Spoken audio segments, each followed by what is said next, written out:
¿Ya? ¿Sí? ¿Hola? ¿Se me escucha bien? Bien. Como el espacio es muy amplio, les pediría por favor a los que están un poquito más atrás que si se pueden acercar un poco y ponerse por aquí. ¿Es posible? ¿No? ¿Vale? Bien, buenas tardes. Mi nombre es Geray López, soy agente de policía local y llevo unos 10 años trabajando en lo que es la protección de los animales. Yo he traído una pequeña ponencia. En media hora hay que resumir o simplificar mucho lo que es el trabajo que hacemos con la protección de los animales desde las fuerzas y cuerpos de seguridad, que no siempre es entendida un poco por la sociedad. Indicarles brevemente que cuando hacemos una actuación sobre la protección de un animal hay que cumplir una serie de requisitos jurídicos que no siempre la sociedad entiende y que parece que pues, las fuerzas y cuerpos de seguridad no hacen su trabajo de manera correcta. Y tanto es así que en ocasiones somos abroncados, incluso insultados, sobre todo por colectivos animalistas, de que no hacemos nuestro trabajo. Y lo que ocurre es que sí lo hacemos, pero que además del trabajo policial se requiere un trabajo veterinario, un trabajo de los servicios jurídicos de la administración pública, que va adjunto al trabajo que realizamos. Brevemente, voy a intentar no aburrirles. Básicamente la normativa que tenemos en Canarias para proteger a los animales pues es un convenio europeo del año 87, sí, del año 87,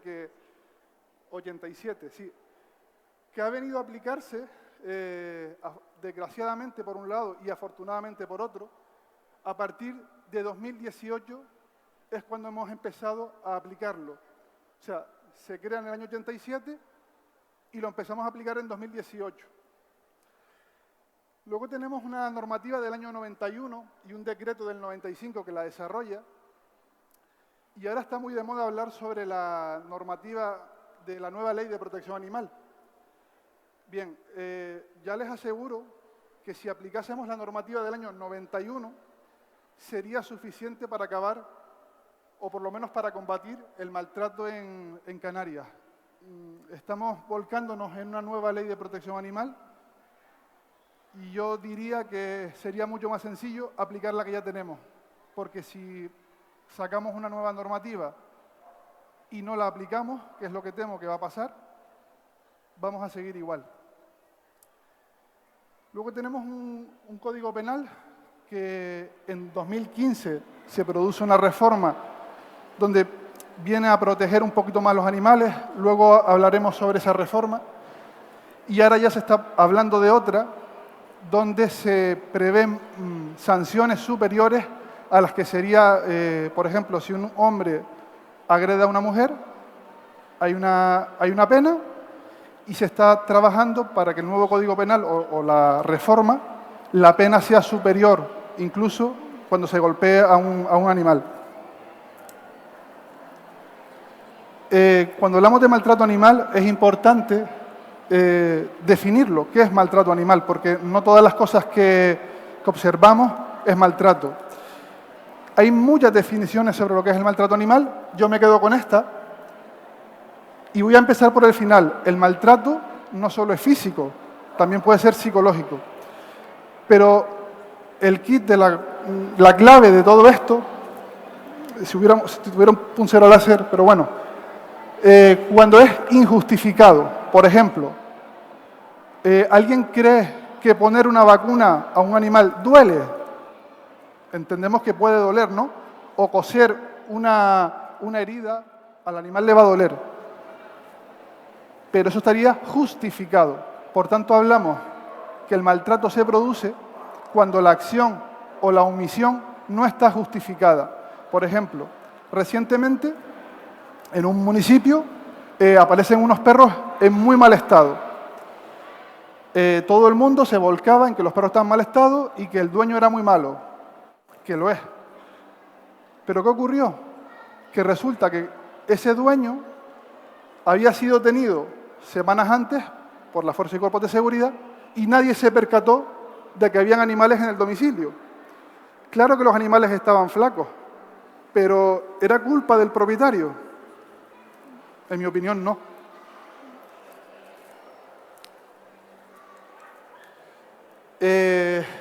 La clasificación del maltrato, existen básicamente, si lo resumimos mucho, dos tipos. El activo, que puede ser cuando golpeamos un animal, por ejemplo, y el omisivo, que puede ser cuando dejamos de darle de comer de una manera injustificada. Es la mayoría de los maltratos que nos solemos encontrar, suele ser por omisión, más que porque el propietario golpee continuamente a ese animal. Ambos, tanto el activo como el omisivo, nos lleva a un maltrato físico, psicológico, negligente o de abuso sexual. La intensidad de maltrato puede ser leve, moderada o grave. Si es leve o moderada, que afortunadamente la mayoría de los maltratos que nos encontramos suele ser clasificado en la primera parte, en leve o moderado, esa parte son, como les digo, los casos mayores y por parte de la Administración se entiende que la actuación no tiene que ser de inmediato, ¿vale? A veces, sobre todo colectivos de entidades protectoras, nos requieren con un afán de que tenemos que intervenir, que los animales están muy mal, y realmente no es así, ¿vale? Principalmente, como les digo, nos encontramos con animales que a lo mejor están sucios, están un poquito por debajo de su peso, pero su vida no está corriendo peligro. Entonces, como les decía, a veces se desconoce todos los trámites burocráticos que hay que realizar antes de intervenir. Cuando digo intervenir me refiero a retirar un animal y, por tanto, tenemos que ir un poco más despacio y ser más prudentes. Y luego tenemos el maltrato grave, que ahí sí no podemos esperar, porque si no el animal se muere. Añado que la figura del veterinario, cuando un agente de policía o un guardia civil interviene ante un maltrato animal, realmente el peso de esa actuación la va a realizar el informe técnico. Si el informe técnico, que luego lo veremos, no dice que ese animal está, que corre un riesgo grave para su integridad si no se interviene, pues el policía poco o nada va a poder hacer. Este es, digamos, el artículo más significativo del Código Penal, es el más genérico. Volvemos otra vez a la palabra injustificadamente. Recuerdo una ocasión donde se hizo viral un vídeo en redes sociales, esto fue aquí en Ginamar, en Marzagán, donde se veía a una chica golpeando con un palo a un husky y las redes sociales la hundieron. De hecho, se personaron en su casa algunos individuos con intención de agredirla. Y evidentemente no voy a justificar que esa persona haya agredido a su animal, pero esa situación vino precedida de que su animal le había atacado a ello previamente. En la inspección posterior, el animal no tenía ninguna lesión, comía una alimentación de primera calidad, dormía en un lugar mejor que el que dormimos la mayoría de nosotros, pero solo nos estábamos quedando con un vídeo de 20 segundos. Entonces ahí un poco trasladarles la prudencia, porque en ocasiones, por ejemplo, si yo estoy con mi hijo y un perro se abalanza sobre mi hijo, pues probablemente yo también le pegaré una patada al perro. Yo no justifico esa situación, pero puede llegar a ser comprensible cuando uno de nosotros actúe en defensa de nosotros o de un ser querido. Y lo que les comentaba anteriormente es muy importante para que, digamos, el maltrato animal podemos clasificarlo también jurídicamente de dos maneras: maltrato penal o administrativo. Para que sea penal, o sea, para que un juez intervenga, debe darse dos situaciones. Una, al menos una de estas dos, que se menoscabe gravemente la salud del animal. Por ejemplo, que el animal pierda un ojo, que el animal pierda una pata, o que el animal fallezca. Todo lo que no sea esos dos escenarios, que se menoscabe gravemente la salud del animal, o que el animal fallezca, será un maltrato de índole administrativa. De los 4 supuestos que indica el Código Penal, les he marcado en rojo un animal que temporalmente o permanentemente vive bajo la mano del hombre. Eso fue una novedad que introdujo el Código Penal, porque, por ejemplo, un tigre no estaría bajo la protección del Código Penal, o por lo menos de este artículo. Si bien un tigre que vive en un circo, ese sí tendría la consideración, la protección de este artículo, porque ese animal, al estar enjaulado, al estar bajo el control humano, por sí mismo no podría alimentarse, no podría sobrevivir. Ahí sí tendría la protección. Cuando vamos a visitar o vamos a realizar una inspección sobre el maltrato de un animal, hay que tener en cuenta 3 factores, o por lo menos son los que nosotros solemos tener. Una es el animal, es obvio. ¿Cómo está ese animal? Si está limpio, si está sucio, si está por debajo de su peso, que también puede estar por encima, y luego lo veremos en el primer mundo. La primera causa de maltrato en los perros no es el pasar hambre, sino todo lo contrario, el estar obesos. La obesidad genera problemas de salud en los animales y también es una causa de maltrato. Por tanto, lo primero es ver el animal. Lo segundo es el propietario o la persona que es responsable de ese animal. Hay un factor que es común en todos los maltratadores de animales y es que todos justifican el estado del animal. Todos tienen una excusa para decir por qué su animal está en mal estado. Y por último, el ambiente o entorno. Si el animal pasa frío, si pasa calor, si el animal está sucio, si a lo mejor la caseta o la perrera en la que se encuentra tiene elementos punzantes o cortantes donde el animal puede hacerse daño.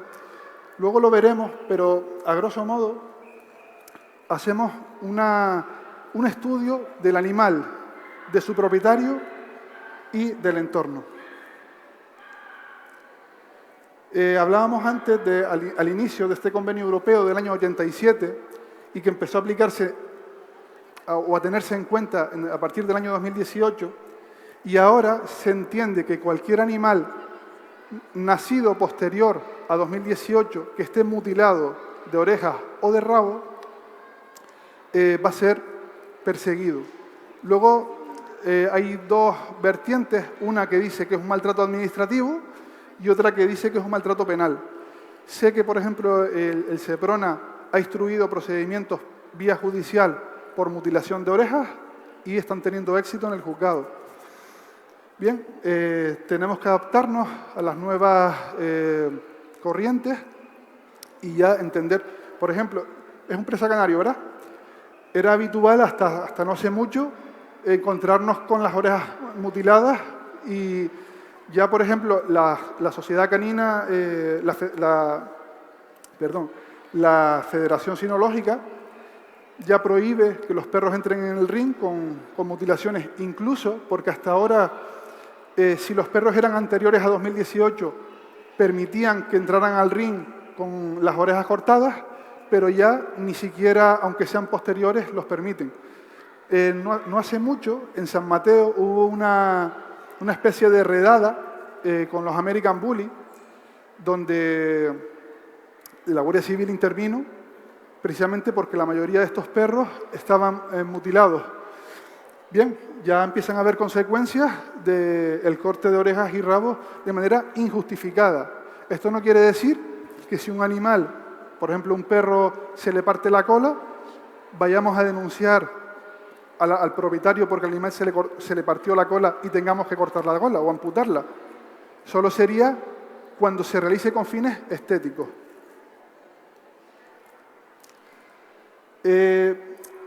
Aquí es un poco de los indicadores que nosotros tenemos en cuenta. Son los que se encuentran en donde pone conducta, no se ve muy bien, pero los más típicos son el bostezo, la mirada perdida, los lamidos en la nariz, el ladrido excesivo. Entonces, nosotros cuando hacemos la inspección sobre el animal, evaluamos cuántos de estos TOC o TIC muestra el animal. Esto quiere decir, oye, y si mi perro cuando le hacen una inspección está jadeando y tiene temblores, ¿está maltratado? No, porque a veces los animales, al mostrar sus emociones, hacen algunos de estos comportamientos. Eso no quiere decir que el animal esté maltratado. Pero si de toda esta lista tiene 7 u 8 indicadores, nos hace pensar que algo está fallando. Lo que les comentaba anteriormente, cuando les comentaba que en el primer mundo la primera causa de maltrato es la obesidad. Entonces, nosotros lo que hacemos cuando queremos ver si un perro está en su peso ideal y no tenemos a un veterinario que nos diga si lo está o no, pues la idea sería cuando está en el medio. ¿Eso qué quiere decir? Que no veamos a simple vista las costillas del animal, pero podamos palparlas. Ahí es, digamos, donde el animal estaría en su peso. Si ustedes me preguntan, ¿cuántos casos de maltrato animal se instruyen por obesidad? 0. Ninguno. No, de momento que yo conozca, ningún policía o ninguna administración iniciaría un procedimiento sancionador por obesidad. ¿Es una causa que podemos englobar dentro del maltrato? Sí. Estas libertades, que son los principios de bienestar y se conocen como las 5 libertades, en Estados Unidos ya están obsoletas, ya no se tienen en cuenta, pero en España por lo menos nosotros las seguimos aplicando. Entonces, si nosotros queremos entender cuándo nuestros animales están bien atendidos, pues lo primero que tenemos que reflexionar es sobre el entorno, si es adecuado o no. La mayoría de los requerimientos por entornos que solemos tener es por animales en balcones o en azoteas. Bien, tenemos que analizar si ese espacio es suficiente o si ese espacio protege al animal de las condiciones climatológicas, por ejemplo. Otro es la dieta. No es lo mismo, aunque ya esto es una cuestión veterinaria, no es lo mismo alimentar a nuestro animal que darle de comer. Cuando le damos de comer, puede ocurrirnos que le demos pues, los restos del hogar. ¿Estamos alimentando a nuestro animal? Le estamos poniendo de comer. A que a nadie se le ocurre darle de comer a un perro lo mismo que a una vaca, que a un pez. Cada animal requiere de una alimentación adecuada a su especie y esto es lo que viene a decir. ¿Tenemos una dieta adecuada para nuestro animal? Que el animal sea capaz de mostrar un comportamiento normal con su especie. Nadie espera que un perro maulle, ni espera que un gato se comporte como un caballo. En ocasiones observamos cómo los perros se comportan como los dueños. Y eso es un error. Tendemos a humanizar a nuestros animales. Ahora, últimamente parece que si nuestro perro no duerme en la cama, no come en la mesa y no va con nosotros al lado en el coche, es que el animal está maltratado. Y a lo mejor en ocasiones, cuando humanizamos, en este caso a los perros, a lo mejor los estamos, entre comillas, maltratando, porque lo estamos alejando de su comportamiento normal. Yo ya no me escandalizo porque llevo tiempo en esto, pero cuando veo un perro en un carrito de bebé con un traje por la calle, pues me da la impresión de que algo falla. No sé si en la cabeza de esa persona o en la sociedad, pero cada vez lo veo más. Bueno, la necesidad de alojamiento en compañía. Esto es muy típico, que nos encontramos con animales que viven solos, bien sin otros animales de su especie, o que pasan mucho tiempo solo en casa. ¿Eso qué genera? Principalmente conductas estereotipadas en el animal, como pueden ser dar vueltas sobre sí mismo, granulomas por lamido, que son heridas que se hacen en las patas, y lo que más suele afectar, molestias por ladridos. Los principales requerimientos que solemos tener la Fuerza y Cuerpos de Seguridad no son por maltrato animal, son por ladridos, por molestias de comportamiento de los animales, precisamente por estar solos. Y por último, necesidad de estar protegido del dolor, del sufrimiento, de las lesiones.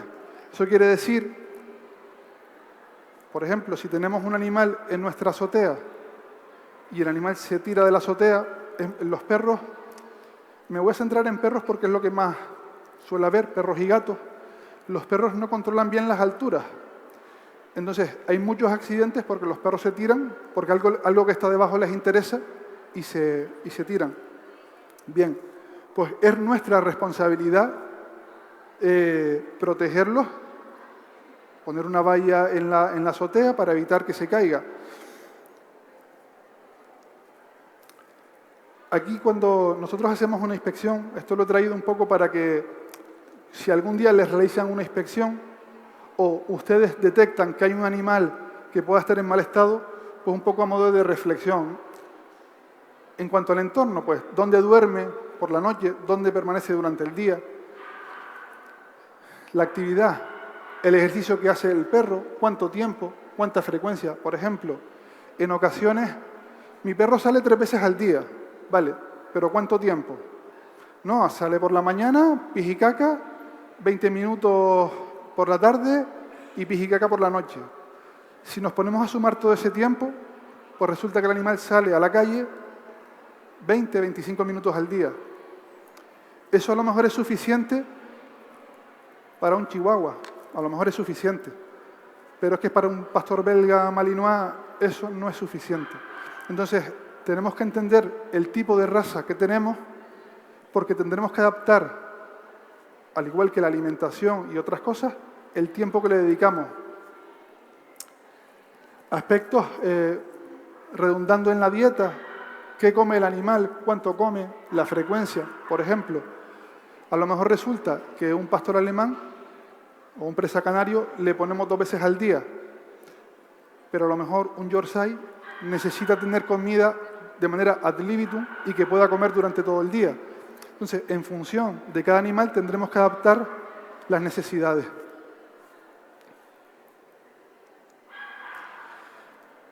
He puesto una cartilla, que estos son aspectos básicos que puede parecer que nada tiene que ver con lo que se refiere al maltrato animal, pero si un animal no está identificado, la identificación aparece en el código de barras, en la primera imagen, hay una especie de código de barras, ese es el número identificativo del animal. Cuando nosotros introducimos ese número en una base de datos, nos va a indicar quién es el titular o propietario de ese animal. Y bueno, y alguien se preguntará, ¿y qué tiene que ver eso con el maltrato? El abandono es una manera de maltratar a un animal. Y si el animal se pierde, salvo que las redes sociales te ayuden, la única manera de que ese animal logre volver con su familia es que esté identificado. Y luego el otro aspecto que también es obligatorio es la vacunación antirrábica. Lo podríamos extender un poco más. Podríamos hablar de la vacunación o del tratamiento preventivo de filaria, por ejemplo. Pero que un animal fallezca por la ausencia de una vacunación, podría, no digo que siempre sea el caso, pero podría ser una conducta o un ítem a tener en cuenta a la hora de valorar un maltrato animal. Y ahora, bueno, ya estamos llegando al final y ahora hablaríamos un poco de cuestiones un poco más que pueden generar un poco más de recelo. Por ejemplo, yo no estoy ni a favor ni en contra del uso, yo ahí he puesto material entre comillas eléctrico, porque no es que sea exactamente eléctrico, pero hay mucho debate con los collares hacia los perros, collares de impulso, de si eso es maltrato, si no lo es.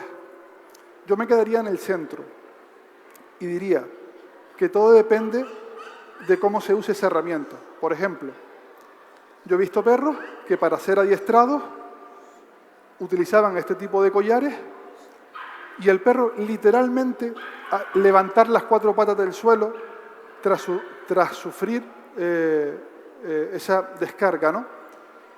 Bien, si tú me dices que la única manera de adiestrar un perro, o para que el perro te haga caso, es que literalmente levante las 4 patas del suelo, pues probablemente hay una situación de maltrato ahí. Pero luego me voy al otro extremo. Yo he visto un perro morir. Bueno, no lo presencié, pero conozco el caso porque es de alguien cercano, que él renegaba de este tipo de herramientas y murió porque el perro se abalanzaba sobre los coches. Cada vez que veía un coche, el perro salía corriendo detrás del coche y al final murió atropellado. Si lo ponemos en la balanza, y no hago apología de esas herramientas, no quiero que nadie me malinterprete, pero si lo ponemos en una balanza, pues a lo mejor ese animal estaría vivo si se hubiera utilizado de manera correcta ese tipo de herramientas. Es una decisión que debe ser tomada por cada propietario. Insisto, no quiero ser apología de ese tipo de herramientas, pero a veces pueden ayudar. Como les decía anteriormente, la ausencia de tratamientos preventivos. Recuerden que el maltrato se podía cometer por acción o por omisión. ¿Ustedes qué opinan? ¿Se produciría una omisión cuando no tratamos o cuando no prevenimos la filaria? ¿Saben lo que es la filaria, no? En los animales. Tenemos claro lo que es, ¿no? Y sobre todo, tenemos claro que hay que prevenirla. Eso es lo más importante. No tanto lo que es, sino que tenemos que prevenirla. Pues si nosotros no prevenimos esa enfermedad, puede ser fruto de una omisión y, por tanto, que nosotros estemos sin querer maltratando a nuestros animales y, llegado el caso, ser sujeto a que nos puedan sancionar. Otra situación bastante habitual son los animales estabulados. No se ve tanto en perros, aunque los perros que están en perreras suelen estar estabulados, pero en caballos, en vacas, en cabras, suelen verse animales estabulados. Y puede ser también otro factor de maltrato si los animales permanecen, por ejemplo, un perro que está 23... Recuerdan que yo les decía que la media está en 25 minutos, 30 minutos al día en que un perro salga a la calle. Si un perro está 23 horas, 30 minutos, 7 días a la semana, 365 días al año en un balcón, podemos entender que ese animal está estabulado y que puede haber una situación de maltrato. Y luego otro de los supuestos más habituales son los perros en el interior de los vehículos. A ver, aquí hay que serenarse un poco, porque en ocasiones llegamos, vemos un perro dentro de un coche y hay que reventar el cristal y sacar al perro por la ventana y el propietario es muy malo. Bien, yo a mis compañeros cuando hablo con ellos y me suelen preguntar por este tema, porque además, sobre todo aquí en Las Palmas se da bastante, les digo que sean prudentes. No hay que tener prisa a la hora de sacar un animal de un vehículo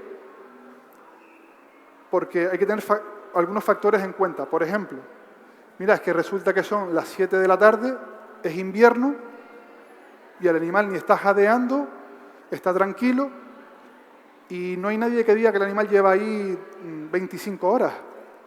Y lo primero que llega a todo el mundo es, venga, vamos a romper el cristal y sacar al animal. Obviando que si bien hay un bien jurídico a proteger, que es el animal, también hay un vehículo en el que vamos a generar unos daños que habrá que ver quién luego costea esos gastos, ¿no? Bien, sentido común. Si es agosto, julio, 12 del mediodía, tenemos un vecino que nos dice, oye, el perro lleva ahí 4 horas y el animal está jadeando, convulsionando, excesivamente nervioso, de posiciones dentro del vehículo. Bien, que a nadie se le ocurra ir y pegarle una pedrada al coche, salvo que sea que si no se muere ya. llamen a la policía, llamen a los bomberos y que vayan y de una manera lo menos abrupta posible y generando el menor perjuicio posible al vehículo, sacaremos al animal del lugar. Yo creo que eso es sentido común. Y ya vamos a ir finalizando y he querido traerles algunas imágenes que son los casos más habituales que hemos tenido. Afortunadamente, por un lado habría que decir que desgraciadamente tenemos bastantes casos de maltrato en Gran Canaria. La parte positiva es que si bien tenemos muchos casos de maltrato, son menos los casos que son sangrantes, digamos, que son que si el animal no interviene se muere o donde el propietario acabó con la vida del animal. Afortunadamente no es lo más habitual. Lo más habitual es este tipo de circunstancias donde nos encontramos a un animal circulando por la vía pública. En este caso tenía microchip. Llevaba días deambulando, según los vecinos, ya empezaba a estar por debajo de su peso. Tenía marcas que pudieran ser compatibles con alguna pelea. Este fue en Marsagán. Este es otro.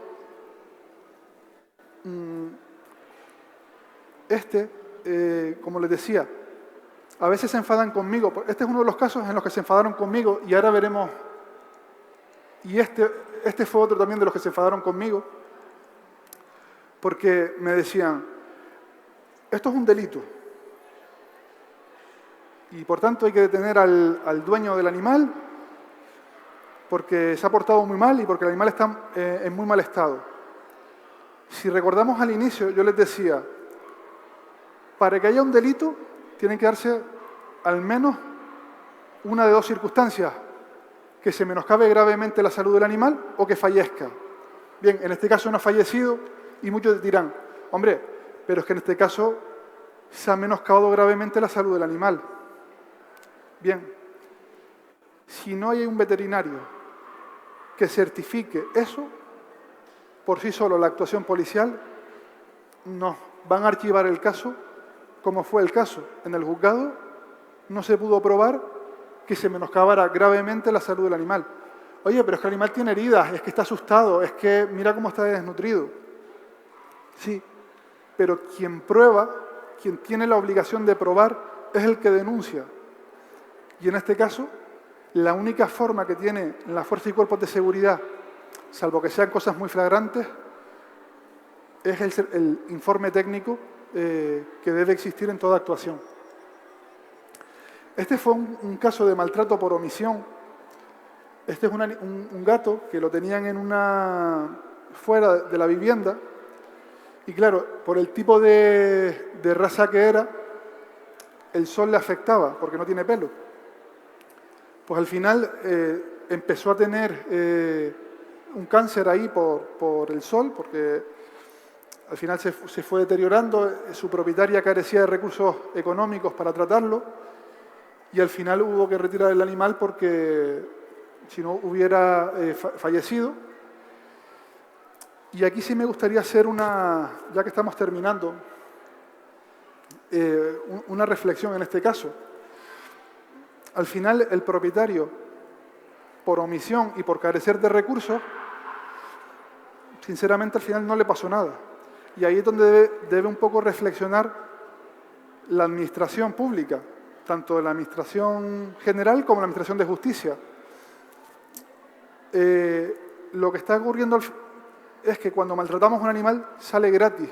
Insisto, les decía al principio que nos estamos volcando en una nueva ley de protección animal, que estará muy bien, que no lo cuestiono, pero que si no hemos aplicado la del año 91 a día de hoy, dudo que la nueva la vayamos a aplicar. Este es otro tipo de los casos habituales.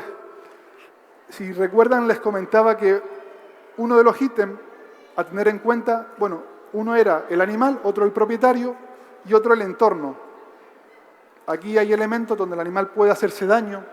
Además, había ausencia de higiene, de tratamiento. Si se fijan en la parte inferior trasera del animal hay una especie de bulto, y no son los testículos, era un tumor que no se estaba tratando. Y este quizás también es uno de los casos habituales de maltrato. Lo que les decía, ¿podemos detener al propietario por este caso? No, esto es un maltrato administrativo y es la administración la que debe intervenir aplicando un principio mínimo, un principio básico de mínima intervención penal. Este ya se los mostraba anteriormente. Y el último, este era uno pues, que carecía de higiene básicamente y de unos cuidados mínimos. Me preguntan, ¿hay maltrato? Pues puede haberlo, y de hecho se propuso como tal, porque a pesar de que lo único que tenía era la falta de higiene y de cuidados, que no es poco, objetivamente entendíamos que había una situación de maltrato. Y nada más. Muchas gracias. Si alguien tiene alguna duda, pues, y se la puedo aclarar, pues pueden preguntarme. Veo que no, veo que todo ha quedado muy claro. Agradecerles la asistencia y nada, muchas gracias.